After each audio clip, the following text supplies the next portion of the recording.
Palworld is the Pokemon killer. It's an expression I've seen reiterated all over Twitter, Reddit, even YouTube, echoed from tons of different people, some of them well-intentioned, a lot of frustrated Pokemon fans grabbing Game Freak by the neck being like, why don't you treat us any better? And hey, I'm one of you. I'm very frustrated with Game Freak and how they treat this world-crushing franchise like an indie game. Not to say indie games are bad, just like, spend more money on your game, you have enough. But some of the others are the most obnoxious people on the planet. AI-obsessed Twitter blue checks. But honestly, as a lifelong fan of Pokemon and someone who's finding genuine fun by playing Palworld, I think that statement couldn't be farther off. Palworld can't be a Pokemon killer, because to do that, it would have to be a Pokemon-like game.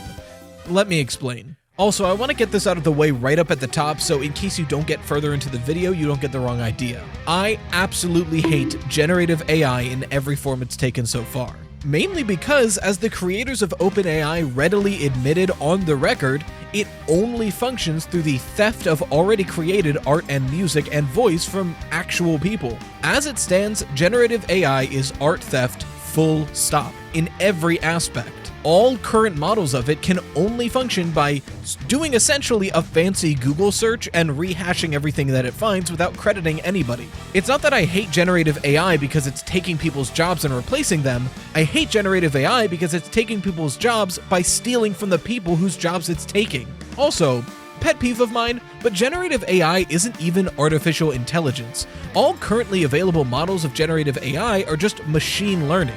It's essentially a program that does a really sophisticated Google search, combines all of the results into a meatball, and then presents it to you. That's not artificial intelligence. That's machine learning. It's like how when Facebook said they were making the metaverse, which would be a brand new way to experience online spaces, and it was just like a shitty version of Roblox, and then every store was like, we're gonna open the first storefront in the metaverse, and it was just another like shitty like Roblox recreation of their store. The metaverse isn't new, and AI isn't AI yet. Use your terms correctly. This is just old shit we already had with a new coat of paint. Anyway, on to what we came to discuss. When I say Palworld isn't a Pokemon game, I'm not saying that the devs aren't ripping off plenty of Pokemon models. They definitely are. On the bright side though, it seems more and more likely that AI wasn't used in the development of any of these Pokemon designs. To put it as Mr. Purple Dog Yeah said on Twitter, quote, human laziness is the culprit here. And I as well would argue that some of these designs do probably teeter onto plagiarism. Like, sure, some of these designs seem pretty original, but some of these side-by-side examples I've been seeing on Twitter are pretty damning. That being said, can we let Pokemon Company deal with it? Like, I understand the frustration, but why are we fighting for Pokemon Company? They're literally the most lucrative franchise in the world, and they also cease and desisted a modder who put Pokemon models into Palworld within like 2 days. If Pokemon Company could see a legal way to shut down Palworld, they would have done so already. They're probably still looking into it, and if they do, good for them, do whatever. But like, let Pokemon Company handle this. So if it's not because of AI, and it's not because of a lot of its designs being lazy ripoffs of existing Pokemon designs, why isn't Palworld a Pokemon game? Well, it's a pretty straightforward reason. The gameplay. Pokemon was so revolutionary because it took the genre of RPG and it asked the question, what if instead of making a party out of a few choices, the player could make a party out of hundreds, if not thousands of choices, and creating that party is the central mechanic of the game. At its core, Pokemon has always been a turn-based, story-driven RPG. Even more open-world games like Legends Arceus and Scarlet and Violet still were turn-based combat and driven by a story at their core. That's the main driving point of Pokemon games, and it always has been. It's a really compelling formula, and it's something that Palworld isn't. First and foremost, Palworld is a survival game, a genre of game that is incredibly popular amongst Steam and PC players.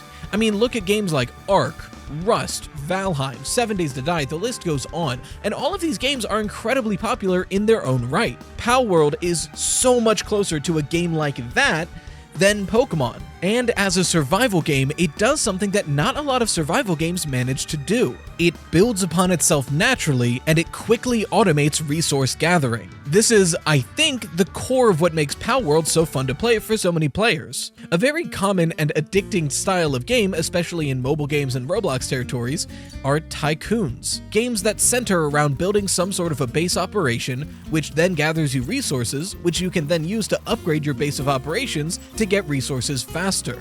It's incredibly addictive, and it's proven to be satisfying to do. And Palworld leans into this formula. When building your base, you eventually get ways to gather resources automatically using your pals, so you don't have to go out and chop down trees anymore. And as you upgrade your base with those resources that are being automatically collected, you can then increase your base further and further, speeding up this process. It is a proven, satisfactory type of gameplay. And it also takes away the one nagging thing that a lot of survival games have a problem with. No matter how far you get in your Minecraft survival world, eventually, you gotta go out and chop down some more goddamn trees. But in a game like Palworld, where you have these automatic functions, you don't have to once you're far enough into the game, allowing you to go off and explore and do the more fun aspects of survival. Now, yes, there is creature collection and creature combat, but in Palworld, it feels less like Pokemon fighting and more so that your pals are weapons at your disposal. When you start a fight, you either fight it yourself with whatever weapons you have on you, or you send out your pal and fight alongside them or run away. The pal just does whatever. A pal is essentially a fancy turret, right? Like, you're not telling it, oh, do this move, because it'll be more effective. You're saying, I'm gonna place this here, and it'll do its own shit. It's just, at its core, not the same. When I play Palworld, I'm having fun, but I'm not playing it and going, man, this feels just like Pokemon. I'm going, man, this is really fun. I kind of want to play Pokemon later, though. That also is where I think one of the frustrations I've seen online about Palworld misses the mark. I've seen a lot of folks bemoan the instant success of Palworld on Twitter, which ostensibly is a game built off the back of very lazy, if not plagiaristic designs, ripping off Pokemon. Meanwhile, amazing, thoughtful, artistically interesting, and creative games like Cassette Beasts and Koromon get a microfraction of that attention. And the difference, I think, aren't the artistic merits of either, but it's because those games are Pokemon-like games. Pokemon may have one of the strongest brand names in the world behind it, but Pokemon-like games never had that insane amount of grabbing power that Pokemon does. Not to say that they're unpopular, many of them have very strong communities in their own right, especially things like Digimon, Yokai Watch, or Monster Hunter Stories. But in the PC gaming sphere,